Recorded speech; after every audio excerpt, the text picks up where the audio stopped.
Welcome to a series of videos aimed at advising on how and why to use evidence to support your research proposal or grant application. We look at different evidence sources and provide some search tips. This first video is entitled "Is your research question novel?" and provides an overview on when, why and how to use evidence for when you're writing a research proposal. This guidance is targeted at people who are applying for applied health research grants, such as the NIHR funding streams. However, the advice could be applied to proposal writing for other funders or for research in different subject disciplines. Let's start with a flash of inspiration, your research idea.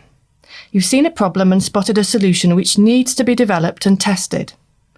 It can be very exciting, but before you start writing a funding application, you need to check, firstly, if your idea has been tried and tested before, and secondly, if it's on a topic your funder is interested in and considers to be important. The key thing is to check your idea is novel and important sooner rather than later. This is to avoid wasting time writing the proposal. Planning a research project can take a considerable amount of time. Research funders can swiftly reject applications if the research is not seen to be novel or if it's not in a priority area, so it's important to check this thoroughly. Evidence of the novelty and the importance of your research is needed in your application. Some funding application forms have a specific question for this, and others may expect to see evidence about the novelty and the importance of your research idea within a background or rationale section on the application form.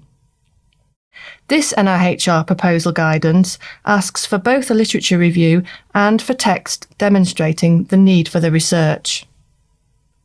A good literature search will help with both of these requirements and can also demonstrate that you have an excellent knowledge of the research topic that you're investigating.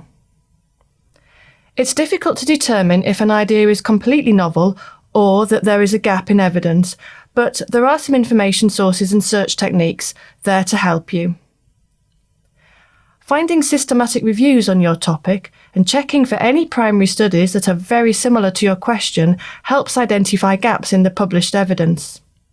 These are explained in video 2.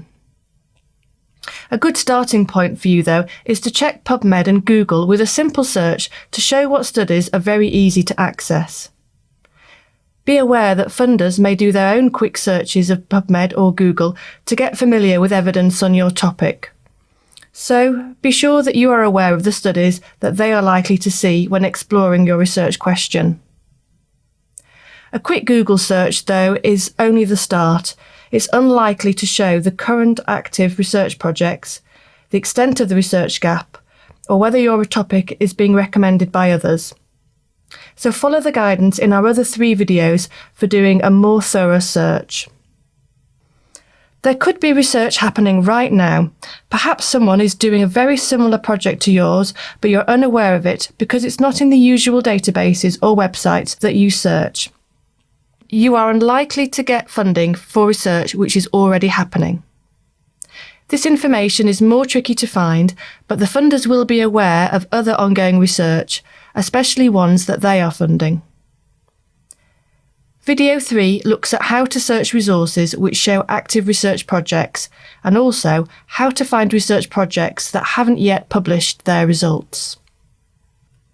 If your research idea aligns with agreed published research priorities, this can be a powerful evidence supporting the importance of your research. Similarly, the specific calls, themes or research questions highlighted by the funder themselves indicates which topics are considered more important for research funding. Guidelines and systematic reviews also have research recommendations which could be cited. Video 4 looks at how to find research priorities and further ways of identifying research recommendations. It's not unusual to discover that someone else has done or is doing similar research to yourself. This can be frustrating, but just think of the time that you've saved by not writing that grant application. Instead, you can focus your energies on a refined or new research question. If the existing research is quite old or has methodological flaws, you may want to still apply for funding but clearly reference the existing research and give your reasons for updating it. For example, the research methods or types of treatment may have improved considerably since the last research was conducted. You may want to adapt your question and build on the research you find to take your idea to the next step. Do check for evidence on your research idea sooner rather than later, and check if it's a relevant research priority for the funder. You can look for systematic reviews, ongoing research recommendations, and also see what a funder may find if they did a quick Google search. Finally, consider refining your question following the search to make sure it addresses an evidence gap.